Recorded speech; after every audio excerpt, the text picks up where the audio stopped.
Hey, what's up, everybody? So, I just kind of wanted to explain that trading is a mirror to how we are as a person portrayed out into the world through our trading. So, if you're a fearful person, it's going to show when you're trading. If you're a vengeful person, it's going to show when you're trading. If you're a patient trader, it's going to show when you're trading. If you're a disciplined trader, it's going to show when you're trading. So, what I want to just kind of explain to you guys is that if you're willing to do some like personal development, trading is the ultimate sport. It's a sport, it's a mental sport, um, to becoming a better version of yourself. The highest forms of people out there are the consistently profitable traders because they've mastered to control themselves.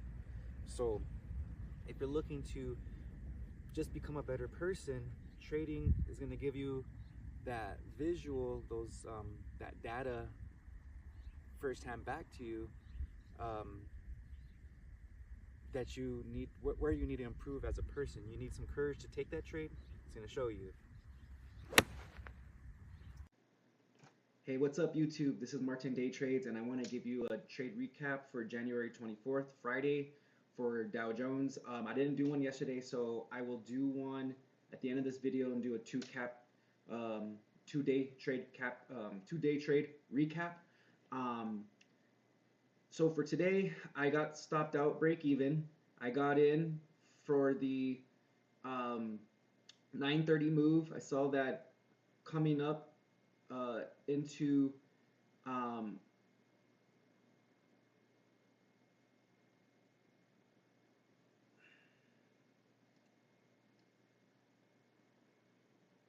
right there, coming up into the 9:30 a.m. New York Stock Exchange Open. I did a Fibonacci from this London low to this high prior to the open, right there and right there, okay? So I did a Fibonacci retracement. I said, well, if price gets back into this 79% fib level, I'll get in for the trade. And as you can see, it tapped the 79% fib level, and then I got in for the trade right at 44,626 or 27. So I got in at that time, but I moved my stop loss to break even once price got to TP1, which was 50 points in profit, which is about 50 points above. That's 44,654.74, which would have been right in this area right here. So I moved my stop loss to break even, and it never tapped TP2. This move right here is a TP2. It never tapped TP2. It got close. I didn't close it right there. You guys can see it never hit my take profit by points. Like, okay, so it went up to 726, and my take profit was, oh my God, guys, by 1 point. By 1 point. I missed my take profit by 1 point. And came back, stopped me out. I didn't get back in for the trade, but it came back, went within my range here, and then it came back up for the move higher to take where my original take profit was. Now, if you were waiting for the London move, you got in at 9:45, let's say 9:45, 10 o'clock. 10 o'clock move, as soon as it broke the London lows, because that could have been a trade entry, the lows, right? Breaking the lows, I always want to get in at those points too. Could have got in here.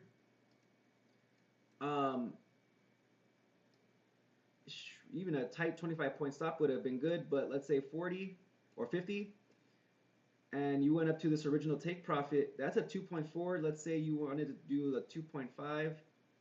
You could have got that 2.5 right at 12:15. What's it called?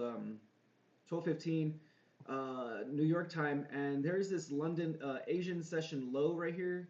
I'm not sure where that bar is. Asian session low. I don't see it, so I'll just draw it up.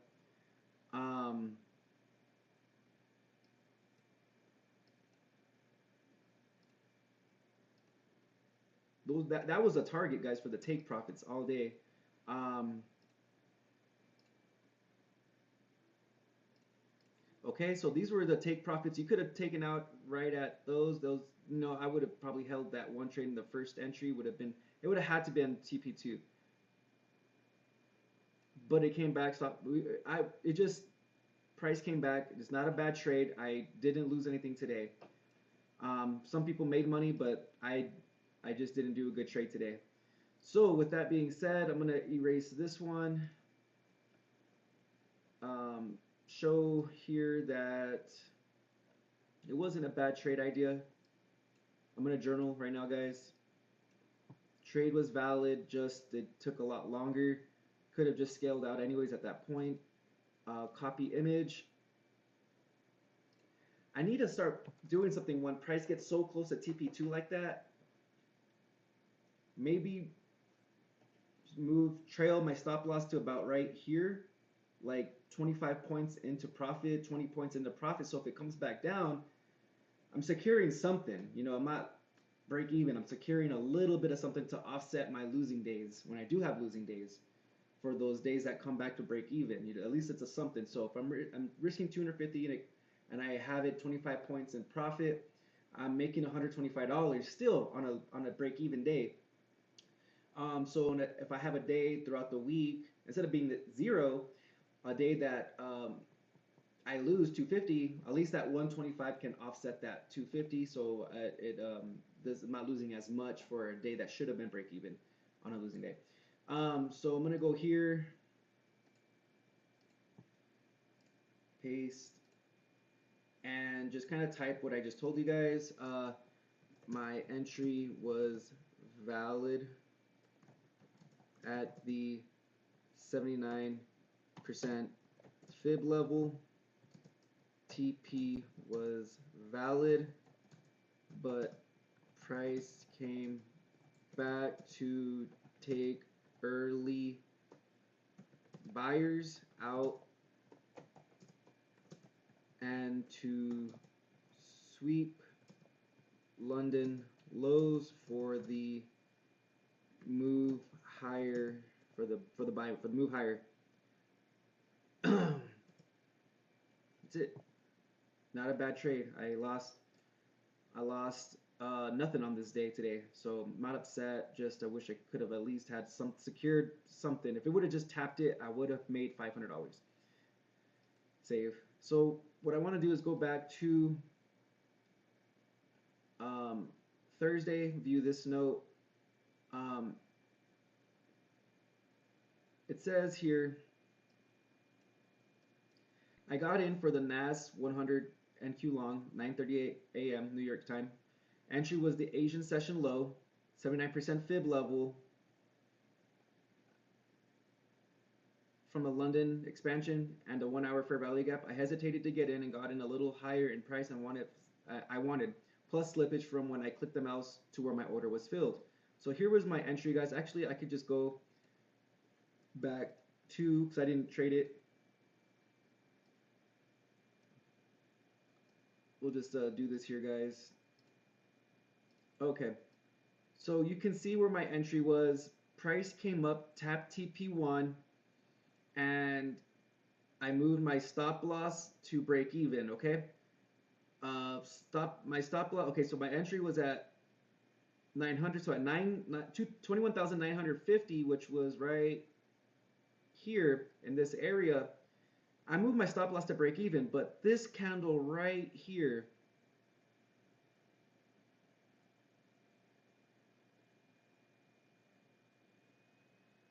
came back to stop me out.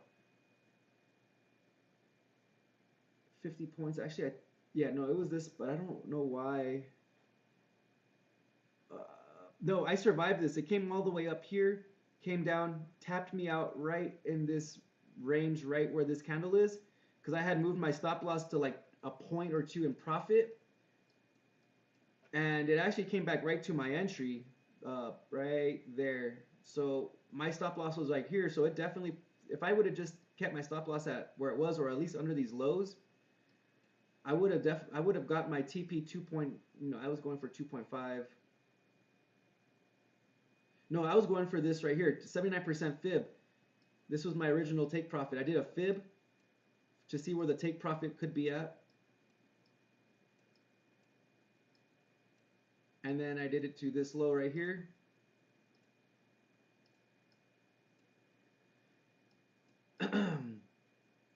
So you guys can see here that from here to here, there's a 79% fib. I was targeting that as my take profit, and I would have made a TP 2.9. I wouldn't have had a full TP 3 because I didn't get in at these lower levels. Like I said, I had slippage and I hesitated to get in at the break of this Asian session low and this fair value gap right here. I have marked it up right there. Right, I guess you right there. So this would have been the entry. The actual entry, break of the Asian session low, and then the fair value gap right there. 50-point stop.